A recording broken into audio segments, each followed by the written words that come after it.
Oi, pessoal.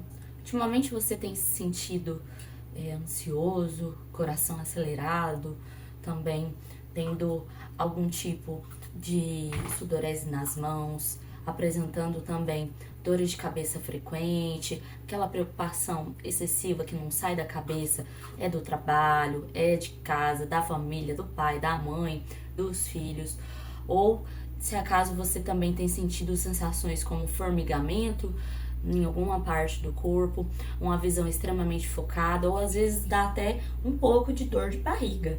Então, se você tem sentido isso ultimamente com muita frequência, esse vídeo é para você. Vamos lá.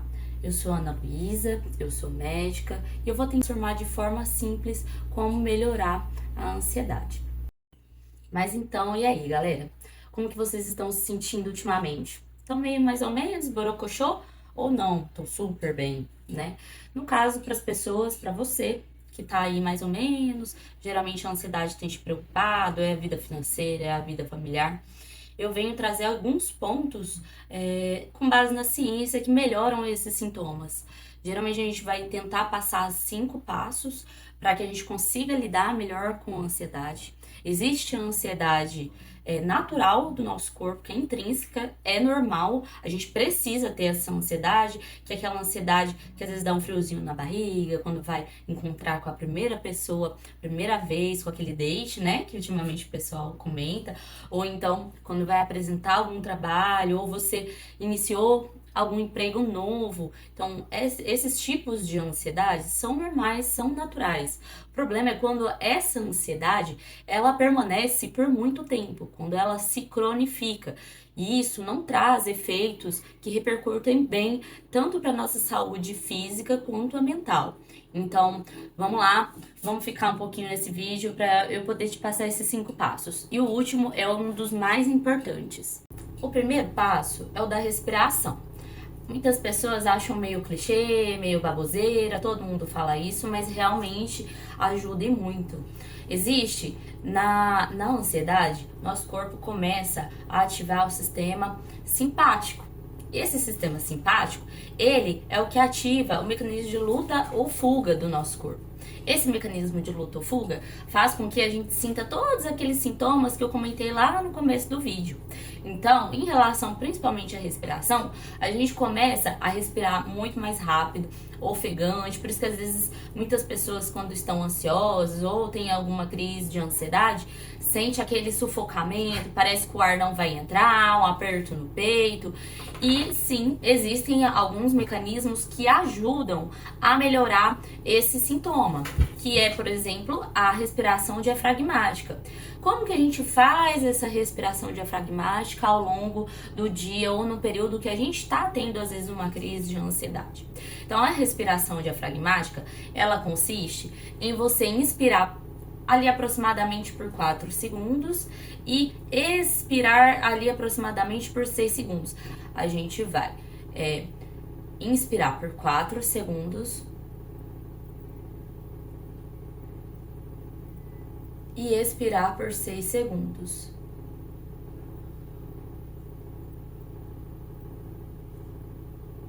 Dessa forma, né? A primeira vez não resolveu. Geralmente a gente orienta a repetir várias e várias vezes. Isso vai fazer com que seu cérebro oxigene com mais eficácia e você inicia e começa a ficar um pouquinho mais calmo. O segundo passo é em relação à parte das tecnologias, principalmente redes sociais, celular, notebook, tablet, enfim. O que mais a gente usa mesmo é o celular. Hoje em dia a gente adotou praticamente o celular, o telefone como uma extensão do nosso corpo. E realmente é difícil até para nós, né?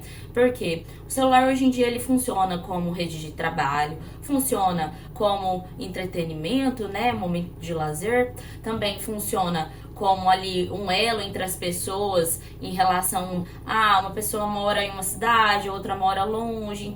Porém, ultimamente, isso também tem gerado alguns pontos negativos, alguns pontos ruins. Por que tem gerado alguns pontos negativos? Porque é percebido o aumento da comparação social. Muitas vezes as pessoas passam mais do que o tempo recomendado nas telas, principalmente também é notável isso em crianças que também vêm desenvolvendo crises de ansiedade, assim como nos adultos, e a estimativa tem realmente aumentado, né? Além disso, aparecem muitas notícias também negativas. Então, realmente é ideal a gente ter ali um limite e estipular um tempo da gente ficar realmente ali nas mídias. Então, com esse tanto de notícia de guerras, alteração financeira, é dólar subindo, é dólar caindo, é poder de compra diminuindo, enfim, tudo isso reflete e vai interferir de alguma forma na sua saúde mental. Não tem como. Vai interferir na sua, vai interferir na minha, de todo mundo. E isso começa a atrapalhar. E como que atrapalha? Então, muitas pessoas começam a desenvolver insônia, a desenvolver aqueles sintomas que eu comentei inicialmente, né? Que é ficar mais ansioso, ficar ali com o coração mais acelerado toda vez que vai passando ali o feed e por aí vai. Né? Então é importante, muito importante, começar a estipular um tempo de uso. Ah, não, eu vou durante o trabalho, por exemplo, durante os intervalos, eu vou dar uma olhadinha na rede social. Ou então, tô em casa, tô com a família, vou aproveitar aquele tempo que estou com a família, vou aproveitar o momento presente. Chegou a noite, na hora de dormir, eu vou pegar esse celular, vou deixar ele carregando longe de mim. Ah, não, eu não posso deixar tão longe porque o despertador vai tocar. Se tocar e eu não escutar, vou perder a hora. Então, tente colocar ali no mesmo cômodo, só que um pouco mais afastado, para que você tenha que levantar. E assim que for dormir, não esteja mais utilizando o celular, né? O ideal seria que, por exemplo, né, parasse de utilizar o telefone ali cerca de 2 a 3 horas antes de dormir. Mas para quem tem muita dificuldade, ali 1 hora antes, meia hora antes, tenta se desvencilhar do uso ali da tela, né? Outras coisas, tentar substituir aquela recompensa rápida, porque esses mecanismos, eles ativam lá nosso sistema dopaminérgico, que é o sistema da recompensa, né? Só que ali, quando a gente tá nas telas e nas mídias, é tudo algo muito rápido, muito rápido. Então isso hiperativa o sistema de recompensa e a gente meio que fica preguiçoso dos prazeres mais demorados, que é ler um livro, que é fazer alguma atividade física, né? Que é dançar, ou então fazer um hobby, é costurar, é cozinhar, enfim. Todas essas atividades que eu comentei, elas ajudam a gente a diminuir a ansiedade no sentido de que a gente volte a resgatar o tempo estimado, né, das recompensas longas e que vão deixar a gente bem a longo prazo. Né? Sem falar que todas essas atividades, elas vão ativar e liberar vários neurotransmissores, que são teoricamente hormônios da felicidade para o nosso corpo. Isso vai ajudar a regular. Já o terceiro ponto no caso de que a gente realmente precisa movimentar mais. Já existem estudos que demonstram que a atividade física, ela realmente é um antidepressivo natural, vamos falar assim, né? E muitas vezes a atividade física associada à terapia, né, principalmente terapia cognitivo-comportamental, elas ajudam e muito. E em casos leves de ansiedade, por exemplo, às vezes só elas vão conseguir sanar e estabilizar aqueles sintomas de ansiedade, né? Por quê? A atividade física, seja ela qual for, eu quero que vocês prestem muita atenção aqui. Por quê? Muitas pessoas acham que fazer atividade física é só ir lá na academia. E muitas pessoas odeiam a academia. E tudo bem, né, gente? Porque assim, nós temos preferências por alguns tipos de atividades, outras pessoas não. E beleza, cada um tem que realmente se encontrar onde se sente bem, onde se sente feliz, né? Nem sempre o que é felicidade pra mim é felicidade pra você. Isso é muito normal, né? As pessoas precisam entender isso. Só que assim, a gente precisa movimentar independente seja qual tipo. A musculação, né, falando de academia, a gente sabe que ela ajuda muito ali, principalmente ao longo da nossa velhice, não só para essa parte de bem-estar, de saúde mental, mas também fortalecimento dos ossos, né, e para ter autonomia na velhice também. Mas também ajuda muito, sim, na questão da saúde mental. Já atividades aeróbicas, seja andar, caminhar no parque, ao ar livre, enfim, elas têm realmente estudos maiores que ajudam realmente a diminuir o grau de ansiedade mesmo, né? Outra coisa também, existem vários tipos de atividades. É dançar, é fazer yoga, pilates, é nadar, enfim, gente, existem uma infinidade de exercícios físicos. Então não existe um só. E o que eu quero trazer de importante aqui? É que pra gente saber o que a gente gosta, a gente tem que experimentar. Então, tem que escolher a que mais se encaixa com o seu estilo de vida e com os horários da sua rotina. O quarto passo é focar no agora. Uma das características mais frequentes da ansiedade é a tal do nosso pensamento ficar focado lá no passado, ou principalmente, mais frequente mesmo, pensamento lá no futuro, né? Então, se a gente só fica pensando, e se der errado, se aquilo, ficar pensando na morte da bezerra. E, ai meu Deus, se não der certo. Ai, eu não sou Cindy. Ai, eu não sou competente, eu não vou conseguir fazer aquilo que daqui a 2 semanas, 3 semanas, aquele projeto de serviço, ou então fazer aquele aniversário do filho daqui um mês. De tudo, né? Ou seja, achar que tudo vai dar errado também, né? Realmente é uma das provas mais difíceis que a gente realmente pode estar enfrentando mesmo. E isso acontece com todo mundo. Como eu comentei, a ansiedade natural, ela ocorre em todas as pessoas. Quando a gente vai entregar um trabalho na escola, na faculdade, ou começar um emprego novo. Só que o grande problema é que às vezes isso nos paralisa, né? Paralisa você, paralisa a mim, e isso faz muito mal. Então, essa questão de focar no aqui e no agora, às vezes, ajuda até a gente se concentrar nesse mesmo projeto que a gente vai ter que entregar daqui 2 semanas. Porque muitas vezes, ou a gente faz ali tudo atropelado, sem conseguir se concentrar naquilo no momento, ou então a gente paralisa e não faz absolutamente nada. Então, isso também é um dos sintomas da ansiedade, a paralisação.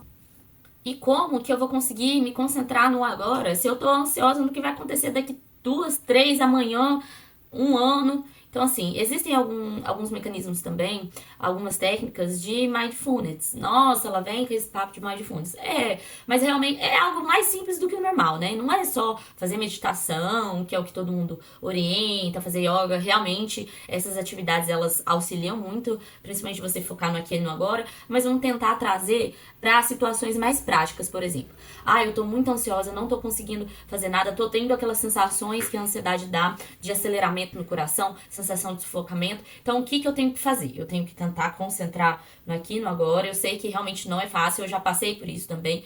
Passo muitas vezes, e isso vai passar com todo mundo, não é porque a gente às vezes é profissional da área da saúde que não vai passar, né? Assim como você, eu sou um ser humano. Então, no momento que a gente está ansioso, tentar focar no nosso corpo é um mecanismo de treino, assim, constante.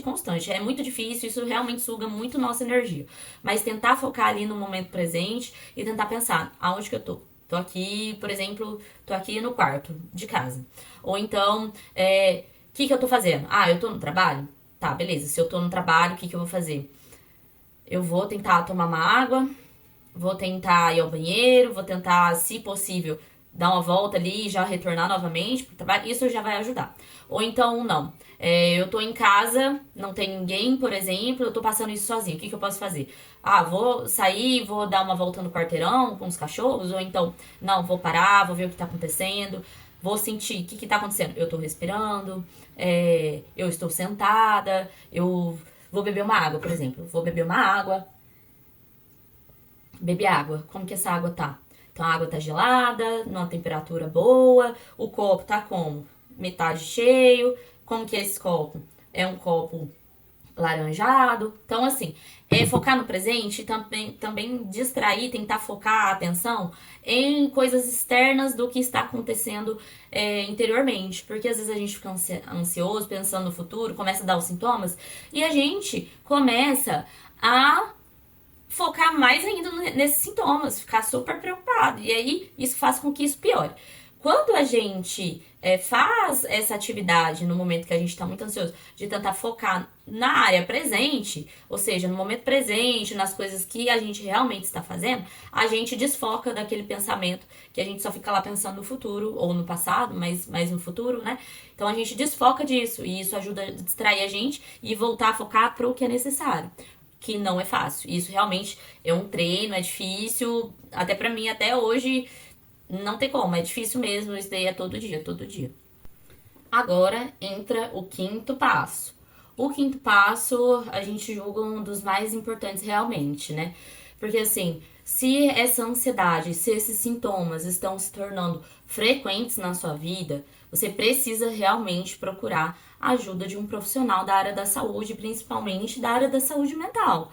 Porque ansiedade, alguns transtornos também da nossa saúde mental não são frescura, gente, pelo amor de Deus, né? Não é falta de Deus, não é falta de força de vontade, que muitas pessoas leigas ainda continuam perpetuando esses tipos de estigmas. Então vamos, por favor, cuidar da nossa saúde mental mesmo, da sua saúde mental, né? Se perceber que esses sintomas estão cada vez mais frequentes, você não tá conseguindo regular sozinho, né? Ou com a ajuda de pessoas próximas, né? Claro que às vezes nós também não conseguimos ter apoio, nem rede de apoio, né? Familiar, de amigos, e às vezes realmente, mesmo tendo, conforme for se elevando ou desenvolvendo ou piorando esses sintomas, às vezes nós vamos ter que sim procurar um profissional da área da saúde, porque o profissional da área da saúde, ele que vai poder te escutar de forma profissional, né, de forma ativa,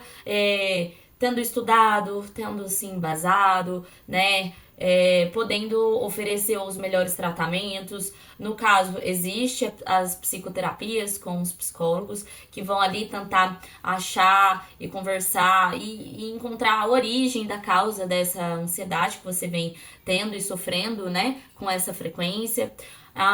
O médico psiquiatra, o médico de saúde mental, enfim, também para ver e analisar se o grau da sua ansiedade, se é uma ansiedade leve, que às vezes com terapia, né, principalmente a terapia cognitivo-comportamental, se só com ela, às vezes vai conseguir resolver e melhorar esses sintomas ou não, se às vezes vai ter que entrar com algum tipo de medicação, porque sim, existem algumas pessoas, por exemplo, pessoas que têm o transtorno de ansiedade generalizada, que às vezes podem ter crise de ansiedade e crise do pânico, e esses sintomas durante esses períodos de crise são muito intensos, né? Lembrando que todo sintoma que a pessoa sente, ela não está inventando, ela está realmente sentindo.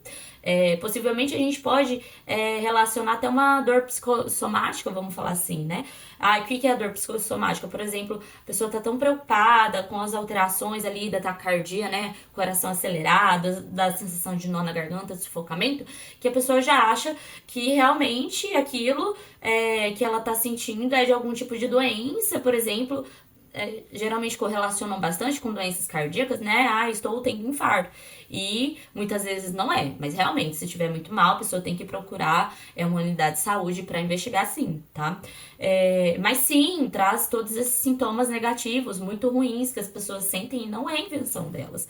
Então, é extremamente necessário procurar uma ajuda profissional, porque o profissional vai te trazer melhores opções de tratamento, vai individualizar o seu caso, né? Porque não é por exemplo, em casos medicamentosos, tratamentos medicamentosos.